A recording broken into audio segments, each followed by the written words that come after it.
ជាមន់យកវាចូលជាទឹកជាងអីtapiថា10 17ថ្ងៃក្នុង17ថ្ងៃហ្នឹង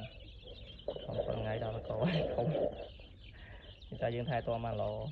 ចឹងនេះគឺយើងធ្លាក់វាចុះមកក្រោមដើម្បីថាងាយស្រួលក្នុងការថែទាំហ្នឹងបើវានៅក្នុងប្រភេទគេថានៅប៊ីតូចគឺនៅចេះគឺមិនពិបាកយើងត្រូវថែទាំមែនតើហើយនេះយើងដាក់នៅក្នុងនេះអាយុប៉ុណ្ណឹងគឺអាច stress មន់ឆាប់ឈឺឆាប់អីចឹងនេះយើងដាក់ចេះទៅហើយវាមានខ្យល់ចេញចូលល្អហើយក៏វាបានរត់លេងវាអត់សូវដេកងំទេបងអាចធ្វើអញ្ចឹងទៅតែបងណាមានបទពិសោធន៍អាចធ្វើការ comment នៅក្នុងវីដេអូនេះបានណាដើម្បីជាបទពិសោធន៍ទាំងអស់គ្នា share ចែកម្លែកគ្នាទៅវិញទៅមកណាខ្ញុំដាក់ចក solar IVC ទៅដាក់ឲ្យវាចឹកលេងអញ្ចឹងទៅចកយើងច្រើនណាស់